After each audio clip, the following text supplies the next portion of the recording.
नमस्कार. मी भाऊ तोरसेकर. तुम्ही बघत आहात प्रतिपक्ष. मित्रांनो, महाराष्ट्राच्या राजकारणाचा इतका चुथडा होऊन गेलेला आहे की वेगवेगळ्या राजकीय पक्षांना आणि त्यांच्या नेत्यांना आपलं भवितव्य काय आहे ते कळेनासं झालंय.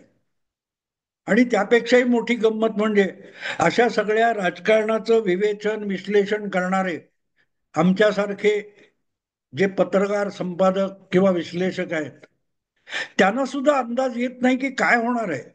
मध्येच शरद पवार म्हणतात की आता सुप्रियाने निर्णय घ्यावा. मग लगेच आमचे सगळे लोक धावत सुटतात. काका पुतणे एकत्र येणार का? आणि ते एकत्र आले तर त्याचा महाराष्ट्राच्या राजकारणावर काय परिणाम होईल. मध्येच एक महेश मांजरेकरची मुलाखत येते पॉडकास्टवर, राज ठाकरेंची, आणि महाराष्ट्र हितासाठी आमच्यातली भांडणं दुय्यम आहेत वगैरे असं म्हटल्यानंतर लगेच आता ठाकरे बंधू एकत्र येणार का? आणि मग त्याचा प्रभाव काय पडेल? खरं म्हटलं तर आत्ता निदान 4 वर्ष, 4.25 वर्ष कुठल्याही मोठ्या निवडणुका नाहीत की ज्या महाराष्ट्र व्यापी म्हणता येतील. लोकसभा किंवा विधानसभा या राज्याच्या राजकारणातल्या अत्यंत महत्वाच्या अशा दिशादर्शक निवडणुका असतात. त्यामध्ये कोणाची ताकद किती आहे ती पणाला लागलेली असते आणि ती मतदानाच्या कसोटीवर समोर येत असते. तुम्ही स्वीकारा नाकारा जे काय असेल ते, पण प्रत्येक पक्षाची खरी ताकद किती आहे त्याची कसोटी लोकसभा किंवा विधानसभा निवडणुकीत लागत असते. मुंबई सारखं एक मोठं शहर आहे, महानगर आहे, मेगा सिटी आहे, ते सुद्धा 36 विधानसभा किंवा 6 लोकसभा निवडणुकांचा मतदार तिथे असल्यामुळे त्याला सुद्धा थोडं दिशादर्शक म्हणता येईल. पण तरीही ती स्थानिक पातळीवरची निवडणूक असते, त्याच्यावरून सगळ्या महाराष्ट्राचा हिशोब मांडता येत नाही. त्याचं कारण असं असतं, अगदी इतिहास तुम्हाला त्याची साक्ष देईल की 68 पासून शिवसेना महापालिकेच्या निवडणुका लढवत होती, पण मुंबईत जो मतदार शिवसेनेला चांगला प्रतिसाद द्यायचा तो विधानसभा किंवा लोकसभेला मराठी माणसाच्या विषयावर सुद्धा शिवसेनेला दाद देत नव्हता. 72 मध्ये नवलकर आणि 85 मध्ये छगन भुजबळ हे दोन आमदार शिवसेनेला निवडून आणता आले विधानसभेच्या सार्वत्रिक निवडणुकीत. मग पुढे 90च्या सुमाराला जेव्हा शिवसेना भाजप युती झाली आणि शिवसेना ही अखिल महाराष्ट्रात निवडणूक लढवायला लागली, त्यानंतर महाराष्ट्रव्यापी शिवसेना हा पक्ष झाला. आता तोही पक्ष फुटलाय आणि त्यात दुभंगलेले एकनाथ शिंदे उद्धव ठाकरे हे वेगळे आणि त्याच्या आधी राज ठाकरे वेगळे झाले. तर ते राज ठाकरे परत आले तरी एकनाथ शिंदे बाहेर आहेत. म्हणजे शिवसेनेचे एक प्रकारे 3 भाग झालेले आहेत.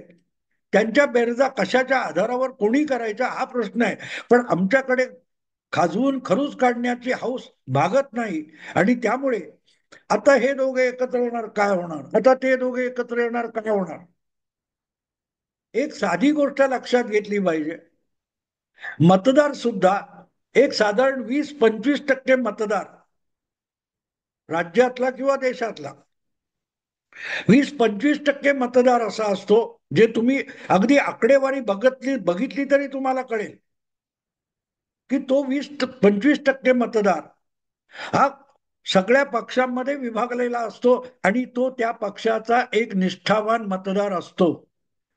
त्या पक्षाने निवडून येवो न येवो, डिपॉझिट गमवो, पक्षाने डिपॉझिट गमावलं किंवा सगळे उमेदवार पडले तरी तो मतदार त्यांच्याकडे टिकून राहतो. तो त्या त्या पक्षाचा लॉयल मतदार असतो, निष्ठावान असतो. पण हा 25-30% मतदार सोडून दिला तर 70% मतदार वेगवेगळ्या वेळेला वेगवेगळ्या कारणास्तव वेगवेगळ्या पक्षांना मत देत असतो.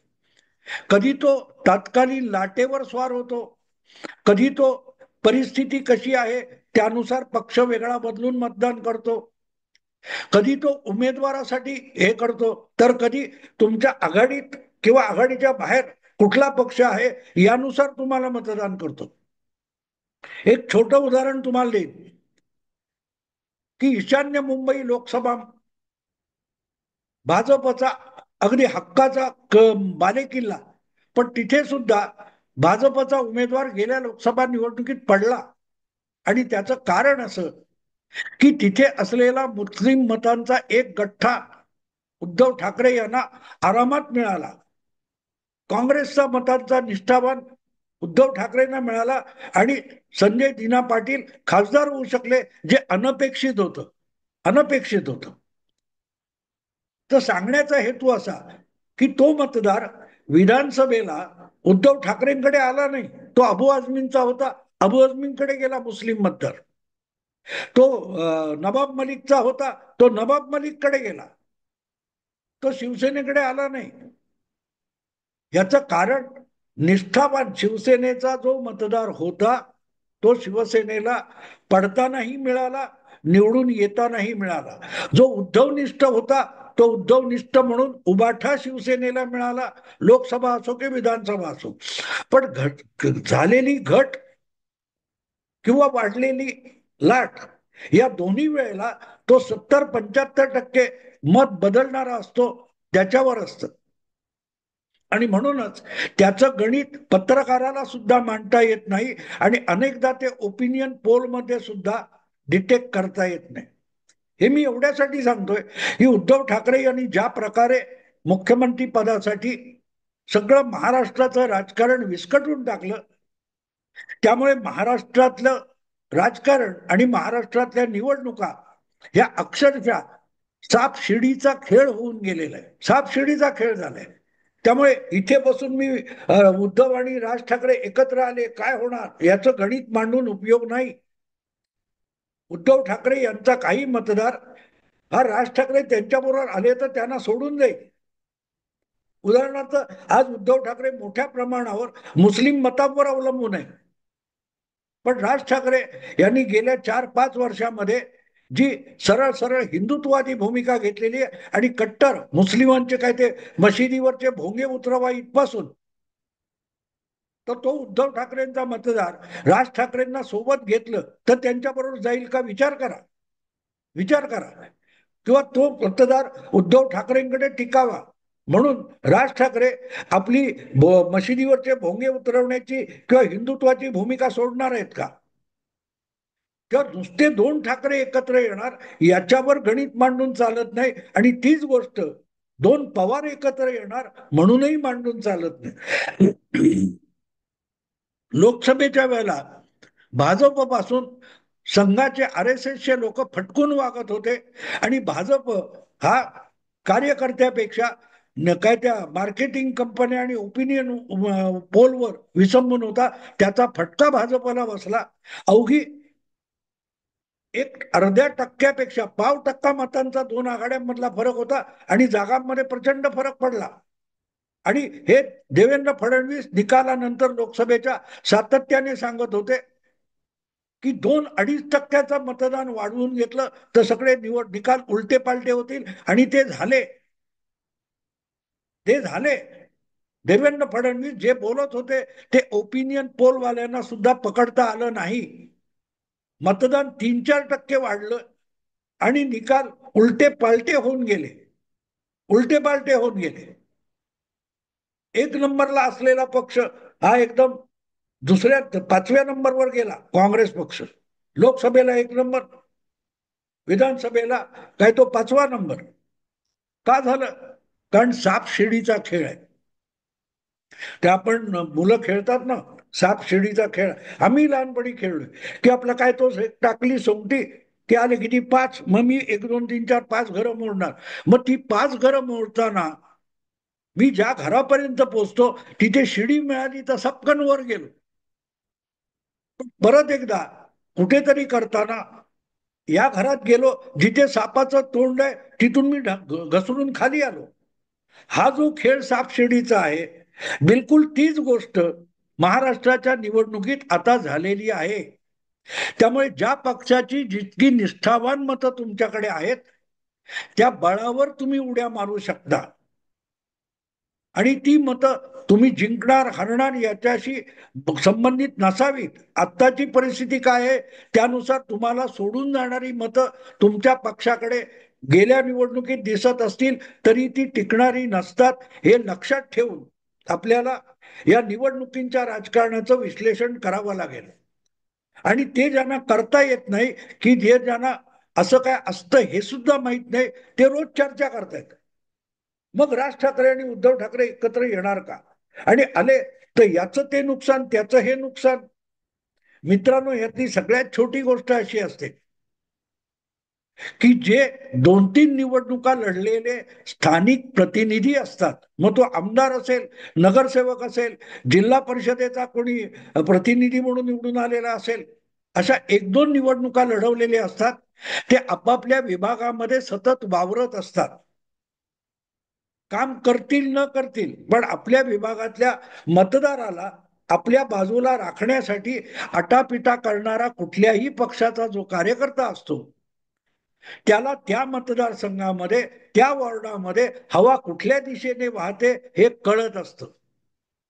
आणि म्हणून जेव्हा अशा प्रकारे लोक पक्ष बदलतात, त्या पक्ष बदलणाऱ्या उमेदवार कार्यकर्ते पदाधिकारी यांच्यावर डोळा ठेवला पाहिजे, तर तुम्हाला येऊ घातलेल्या निवडणुकीच्या राजकारणाचा थोडाफार अंदाज येऊ शकतो.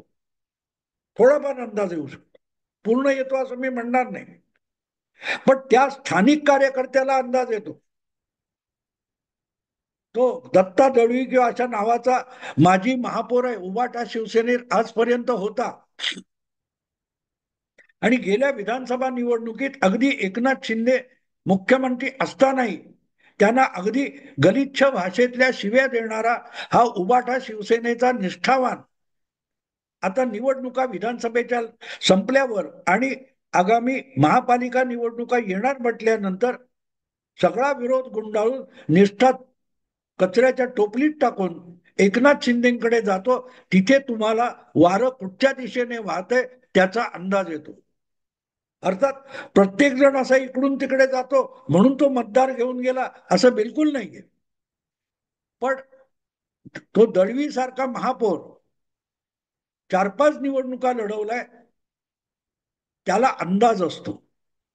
भले तो काठावर पडेल पण वारा ज्या दिशेने वाहतोय तिकडे तो जातो. तुमचा अब्दुल सत्तार अब्दुल सत्तार हा काँग्रेसचा उमेदवार आमदार हा 2019 मध्ये अगदी निवडणुका दाराशी आल्या असताना एकदम जाऊन मुख्यमंत्री देवेंद्र फडणवीसांना भेटला होता आणि त्यांच्याकडून निघाला. तो मातोश्रीवर पोहोचला आणि हाताला काय ते शिवबंधन बांधलं, शिवसैनिक झाला, परत एकदा आमदार म्हणून निवडून आला. मग जेव्हा एकनाथ शिंदे यांनी शिवसेना सोडली तेव्हा तो ते बंधनाची पर्वा न करता एकनाथ शिंदेच्या बरोबर गेला आणि परत एकदा आत्ता सुद्धा तिसऱ्यांदा एकनाथ शिंदेचा आमदार म्हणून निवडून आला. याचं कारण वारं कुठच्या दिशेने वाहतंय त्याची त्याला खबर असते. बरेच लोक असे मी गेली 55 वर्ष पत्रकार आहे आणि या लोकांची वावरलेलो आहे, बोललेलो आहे किंवा निवडणुकांचा अभ्यास केलाय. त्यामुळे एक गोष्ट लक्षात येते की हे आणि ते बरोबर आले म्हणून त्यांच्या मतांची बेरीज होत नाही. अनेकदा ती वजाबाकी सुद्धा होते किंवा गुणाकार सुद्धा होतो. गुणाकार सुद्धा होतो. ज्या अजितदादा पवारांच्या लोकसभेमध्ये 8 जागा लढवून कशीबशी एक जागा आली जी पक्षापेक्षा स्वबळावर सुनील तटकरे यांनी जिंकलेली होती, ती जागा. त्यामुळे एकनाथ अजितदादांचा प्रभाव संपला हे मी पण बोललेलो आहे, पण मी चुकीचं बोललो, चुकलो. विधानसभा निवडणुकीमध्ये एकनाथ शिंदेचा उमेदवार आहे की अजितदादांचा उमेदवार आहे की आपला भाजपचा आहे याचा विचार न करता महायुतीचे सगळे उमेदवार हे संघाचे उमेदवार आहेत असं समजून संघाच्या स्वयंसेवकांनी काम करायचं, याकडे कटाक्ष होता आणि त्याचा फायदा तीनही पक्षांना मिळाला आणि इतका मिळाला ही विरोधी पक्ष जवळजवळ नेस्तनाबूत होऊन गेला. ते ईव्हीएम वर वगैरे बोलणं ठीक आहे, सोपं आहे. खुद्द शरद पवारांना इतका फटका बसला की शरद पवार आयुष्यात कधी नव्हे इतक्या नीचांकावर 10 आमदारांपर्यंत घसरगुंडी झाली. आणि त्याचं कारण महायुतीत असलेल्या तिन्ही पक्षांच्या मागे उभी राहिलेली संघाची ताकद होती. मतदान वाढवून नेण्याची किमया त्याला कारणीभूत होती. आणि म्हणून एक गोष्ट लक्षात घ्यायला लागते की राज ठाकरे आणि उद्धव ठाकरे यांनी एकत्र यावी ही महाराष्ट्राची इच्छा आहे असं बोलणारे जे आहेत ते स्वतःची इच्छा महाराष्ट्राच्या माथी मारत असतात. ही महाराष्ट्राची इच्छा असती तर उद्धव ठाकरे यांना एक 25% मतं आणि 15-20% राज ठाकरेंना मतं मिळाली असती. पडले तरी चालतील, त्यांच्या पक्षाचे उमेदवार पडले तरी चालतील, पण त्यांच्या मतांची बेरीज ही 35-40% कमीत कमी दिसली पाहिजे जर हे दोन भाऊ एकत्र यावे ही महाराष्ट्राची इच्छा असेल तर. पवार आणि काका आणि पुतण्या एकत्र यावे हे लोकांची इच्छा आहे, कार्यकर्त्यांची इच्छा आहे असं जेव्हा बोललं जातं तेव्हा त्या दोघांच्या मतांची बेरीज करून बघा, मग तुम्हाला कळेल ही महाराष्ट्राची इच्छा आहे की बडबड करणाऱ्याच्या मनातली आपली इच्छा महाराष्ट्राच्या माथी मारली जाते. मुद्दा इतकाच आहे मित्रांनो की इतकं आज गणित आणि सगळं समीकरण बिघडून गेलंय की काँग्रेस राष्ट्रवादी विरुद्ध शिवसेना भाजप हे जे 4 पक्षात विभागलं गेलेलं राजकारण होतं हे पहिल्यांदा 14 साली दोन्ही आघाड्या आणि युती फुटली तेव्हा 4 पक्ष झाले आणि 2024 ची निवडणूक येता येता 6 पक्ष झाले. त्यांनी सगळं महाराष्ट्राचं प्रस्थापित राजकारण होतं निवडणुकांचं ते विस्कटून गेलं. आणि गेल्या विधानसभा निवडणुकीनंतर एक नवा पॅटर्न पुढे आलाय की ज्यामध्ये जे प्रमुख आघाड्या आहेत त्यांच्या पलीकडे असलेले छोटे पक्ष मतदार विचारात घ्यायला सुद्धा तयार नाही, विचारात घ्यायला सुद्धा तयार नाही. वसई विरार किंवा ठाणे पालघर या पट्ट्यात प्रभावी असलेला बहुजन विकास आघाडी सारखा हितेंद्र ठाकूरांचा पक्ष त्यांच्या सकट गेल्या विधानसभेत भुईसपाट झाला. बच्चू कडू यांचा विदर्भातला 1-2 जिल्ह्यापुरता प्रभावी असलेला पक्ष भुईसपाट झाला. राज ठाकरे यांच्या सभेला गर्दी करणारा त्यांचा चाहता सुद्धा विधानसभेच्या वेळेला त्यांच्या पाठीशी उभा राहिला नाही. आणि 2009 मध्ये 15 वर्षापूर्वी पहिल्या फटक्यात 13 जागा जिंकणाऱ्या राज ठाकरे यांच्या स्वतःच्या मुलाचं त्यांच्या बालेकिल्ल्यात म्हणजे माहीम मध्ये 3ऱ्या क्रमांकावर फेकले गेले. त्यामुळे ही गोष्ट लक्षात घेण्यासारखी आहे की आपण इथे बसून त्या पक्षाला आणि मग ते नेते जवळ येणार म्हणून त्यांच्या मतांची बेरीज किंवा वजाबाकी करणं हा शुद्ध मूर्खपणा असतो. हा, काही प्रमाणात त्याचा प्रभाव होईल पण काही प्रमाणात त्याचा तोटा सुद्धा होतो, तोटा सुद्धा होतो.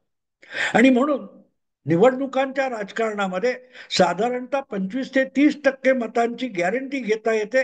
अजितदादांचे, पवारांचे, राज ठाकरे, उद्धव ठाकरे, एकनाथ शिंदे, भाजप, देवेंद्र फडणवीस, एकनाथ खडसे या नेत्यांना बांधलेला त्यांच्याविषयी निष्ठा असलेला असा 25 ते 30% मतदार असतो. पण त्याच्या पलीकडे उरलेला 70% मतदार हा त्यावेळची परिस्थिती, त्यावेळची गरज आणि त्यावेळचं वातावरण यावर आपलं मत ठरवत असतो. आणि तो म्हणूनच सगळे चमत्कार घडवत असतो. लोकसभेत महाविकास आघाडीला प्रचंड यश देतो आणि विधानसभा निवडणुकीत त्याच महाविकास आघाडीला पार जमीनदोस्त करून टाकतो. कारण निवडणुकीचं राजकारण हे प्रामुख्याने आता सापशिडीचा खेळ झालाय, सापशिडीचा खेळ झालाय. जेव्हा युती आघाडी या 2 गटात विभागलं गेलं होतं तिथे छोट्या 3ऱ्या पक्षाला संधी होती. शेका पक्ष, बहुजन विकास आघाडी यांना कुठेतरी संधी होती. पण एक मतदाराने ठरवलेलं आहे की तुम्ही महाविकास आघाडीत राहा किंवा महायुतीत राहा, याच्या पलीकडे आता तिसऱ्या पक्षांना मतदार स्थान द्यायला तयार नाहीये. आणि त्यामुळे ज्या तिसऱ्या पक्षाला छोटा बच्चू कडू असेल, राज ठाकरेंचा मनसे असेल किंवा हितेंद्र ठाकूरांचा पक्ष असेल, या पक्षांनी महाराष्ट्राच्या राजकारणात कुठल्याही बाजूला जाऊन लोडबुड करू नये. आपल्या जिल्ह्यापुरतं राजकारण बघावं. त्या पलीकडे राज्याच्या राजकारणात लुडबुड करायचं या लोकांनी सोडून द्यावं. हा गेल्या विधानसभा निवडणुकीने दिलेला सगळ्यात मोठा इशारा आहे. आणि तो इशारा मानला तर परत एकदा वसई विरारची काय ती महापालिका हितेंद्र ठाकूरांचा पक्ष जिंकू शकतो. आपापल्या प्रभाव क्षेत्रामध्ये महापालिकांच्या पातळीवर ते पक्ष आपलं प्रभुत्व दाखवू शकतात. पण त्या पलीकडे जाऊन त्यांनी आगाऊपणा केला तर त्या पक्षांना तिथून सुद्धा मतदार मुळासकट उखडून टाकण्याची भीती आहे. कारण राजकारण आणि निवडणुका महाराष्ट्रात सापशिडीचा खेळ झालेला आहे. मित्रांनो, आता इथेच थांबतो. आवडलं लाईक करा, शेअर करा आणि प्रतिपक्षाला सबस्क्राईब करा. नमस्कार.